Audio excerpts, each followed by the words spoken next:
이 신성홀딩스의 이 영업이익률은 당분간 저조해질 거예요. 저조해질 거고요. 그런데 이 기업은 어떻게 보냐면 제가 지난번 선진이라는 기업을 한번 설명했잖아요. 그렇게 보시면 돼요. 그래서 이 회사는 성장은 뚜렷하지 않은데 평균을 수렴만 해준다면 언제든지 주가는 올라갈 거예요. 하지만 이런 기업 투자하기 되게 쉽지 않아요. 왠지 아십니까? 무지 오래 걸려요. 성장 부각이 쉽게 안 되기도. 가치 부각이기 때문에. 그래서 굉장히 오래 걸려요. 제가 봤을 때 과거의 사례를 보면 그래요. 오래 걸려요. 이런 기업들은. 참고하시기 바랍니다. 여기서 할 얘기가 더 많은데 시간 관계상 신성홀딩스나 혜태제가 보입니다. 저는 트레이딩 하라면은 혜태제가 쪽으로 트레이딩 하겠어요. 변동 붙을 때, 프리미엄 붙을 때 지금 트레이딩은 기준 잡고 아까 설명했던 그 기준에 신성홀딩스는 트레이딩 안 해요. 특징주 MS 오토텍 거래량 급증. 어제도 제가 했지만 MS 오토텍 이게 뭐냐면 이 회사 좋은 회사라서 가냐? 언젠간 이 회사 확정은 못합니다만 제가 쭉 사업보고서 내고 공시를 보면 MS 오토텍이 언젠간 감지 한번 하지 않을까 싶어요. 문제 생길 거예요. 매출액은 되게 잘 나오네요. 이 브라질에다가 어마어마한 투자를 해놨거든요. 이 자동차 부품 회사인데 어마어마한 투자를 해놨는데 이제 더 투자할 건 없어요. 문제는 투자한 거를 뽑아야 되거든요. 이자 비용 내기 쉽지 않을걸요, 이 회사. 돈 벌어들이는 걸로 이자 비용 내기 쉽지 않을 거라고요. 근데 왜 뜨냐? 그래도 이제 그동안 투자했던 거에서 이제 걷어들일 수 있는 가능성이 나타나요. 그리고 또 하나는 이 회사의 공시 내용을 쭉 몇 년 전 거부터 2010년도부터 쭉 살펴보면요. 이 한 번은 띄어먹을 놈이에요. 그 주식시장에서 코스닥 기업들은 그런 게 많아요. 띄어먹을 놈들이. 근데 그 시기가 맞물린 거예요. 저렇게 거래량 터지면서. 그럼 얘는 깜냥것이죠. 깜냥것 큰 돈 안 돼요. 본인이 그냥 본인이 생각했을 때 한 50%도 마이너스 감소할 수 있다 하는 배팅 자금 정도. 50% 마이너스도 감소할 수 있다. 그러면 개인적으로 뭐 100만원, 200만원 이런 거겠죠. 1억씩은 안 될 거예요. 배팅 하지 마시고 그렇게는. 얘가 그런 트레이딩을 할 수 있어요. 지난번에 우리 그 하나 올라가서 대응했듯이. 근데 얘가 좀 누를 거라고 봤는데 안 누르네요. 저도. 왜냐면 거래가 한번 급증이 느닷없이 됐기 때문에 이런 것도 여기서 한번 눌러주거든요. 안 눌러요? 눌러줬으면 이제 그런 게 나왔을 텐데 안 누르고 간단 말이에요. 그럼 이런 경우는 그냥 5일2평 종가 이탈하거나 장중 이탈해버리면 배팅이에요. 매일 지켜보고 계시다가 5일2평 장중 하회하거나 종가 이탈해버리면 그냥 배팅이에요. 더 떨어지면 또 사면 되지 뭐. 살살살. 작게. 그래놓고서는 11,000원, 13,000원대까지는 세력이 띄울 만한 놈이라고 봐요. 왜냐? 세력도 먹고 틀려면. 그 정도는 띄워놓고서 흔들어야 먹고 튈 수가 있어요. 참고하시기 바랍니다.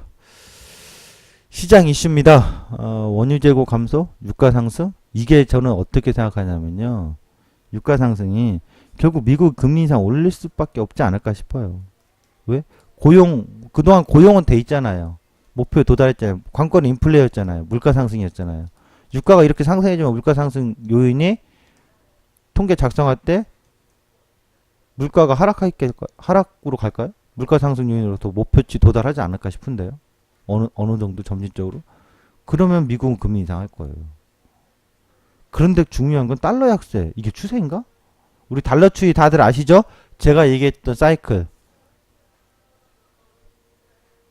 1971년도부터 15년 사이클로 3분의 1은 달러 약세, 3분의 1은 달러 강세. 아씨, 근데 왜 지금 달러가 약세지? 근데 달러 강세였다가 달러 약세를 전환할 때가 무서운 거라고 했죠. 그래서 제가 지금 그게 참 고민이에요. 시장은 전체적으로 제 눈에 뭐가 보여요. 무섭다라는 거. 정말 무서워요, 여러분. 공포를 심어주는 게 아니라 그냥 현금 들고 참으셔요. 그냥 그 저를 매일같이 아침마다 얼굴 보면 그걸로 행복할 리는 없겠지만 제 얼굴이 뭐 송중기 씨도 아니고 아 그래 최수창 얼굴 한번 보면 재밌네 정도 생각하시면서 돈을 지키고 있으면 정말 좋은 기회가 온다니까요. 근데 더 달러 약세가 이게 추세인가? 이게 달러 약세가 추세로 간다면 무서운 거잖아요. 왜? 가르쳐드렸잖아요. 달러 강세를 가다 달러 약세를 전환하는 그 시점이 한 대략 1년 정도 시기에 굉장히 어려운 시기가 올 거다. 근데 그 이후에는 기회. 짱 기회. 완전 기회. 그래서 유가 상승은 이거 보시면 원유 재고 어제 원유 재고가 감소했다고 하잖아요. 와 원유 재고 감소했으니까 이제 뭐 유가 계속 오른다? 천만에만 원유 재고보다는 달러하고 연관이 많다고 했죠. 왜? 보실까요? 2014년 15년도에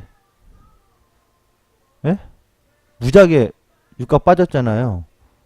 근데 2014년도에 원유 재고 엄청나게 감소했는데 미국의 원유 재고 증가와 감소에 따라서 발표되는 거 유가 추세에 영향 없어요.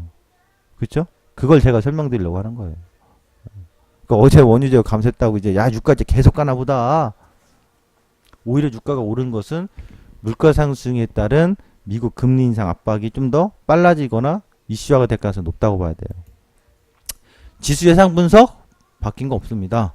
그러면 제가 다음 주 월요일이나 내일 금요일 큰 그림 그리겠습니다. 그려져 있는데 굳이 오늘 같은 날 얘기하지 않고 만기 끝나고 나서 제가 큰 그림 그려드리겠습니다. 큰 그림은 정확하게 언제까지 날짜까지 찍어서 설명드릴 겁니다. 방향 바뀌지 않았습니다. 그래서 전략은 그대로 아는데요. 오늘 만기 날은 감히 예상을 해드릴게요. 파생하신 분들이 있을 것 같기도 하고 하니까 조심스럽게 예상하면 위에는 하이가 막혔어요. 지난달처럼 콜배팅이 성공적으로 빵 뭔가 터질 거라 생각하지는 마세요. 지금 보면 어제 그저께 갭하락 나왔다가 점프해서 이렇게 돼 있잖아요. 갭 상승 나왔다가 갭 매어서 점프해서 이렇게 돼 있잖아요. 현재 동시호가까지 잠깐 체크를 해볼게요. 200. 아이씨 드디어 저점 깰라나? 에? 제가 5월달 저점 가짜라고 했죠. 무조건 깨져야 된다니까요. 이렇게 된 상태인데요. 오늘 보면요.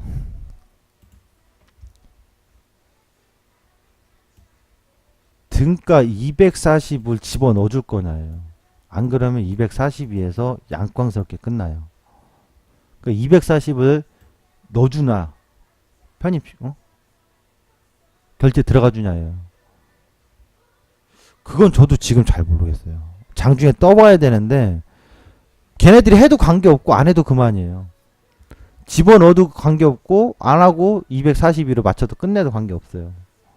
그렇다면 오늘 아침에 갭이 딱 떨어진다 만일 우선은 갭을 무시해도 되냐? 무시 못할 것 같은데요. 그래서 오늘은 아침 30분이 판단이 나올 거예요. 그 30분 안에 제가 판단해서 설명을 글을 빠르게 올릴 거예요. 투자 전략 글을 좀 늦으면 메시지를 쫙 올릴 건데 뭐 그냥 오늘 240이냐 240이냐라고 보세요. 고저폭 범위를. 그리고 어제 243.40 정도? 오늘 거기는 못 넘어가니까 결국 242 이상으로는 없다고 봐야 되겠죠. 그리고 239 아래도 제가 봤을 땐 희박해요. 이렇게 보시면 되고요. 아침에 봤을 땐 굴곡이에요. 오늘 하루. 양방일 거라고요. 오늘 하루. 장중 흐름. 이렇게 해서 오늘 진짜 시장 브리핑을 마치도록 하겠습니다. 감사합니다.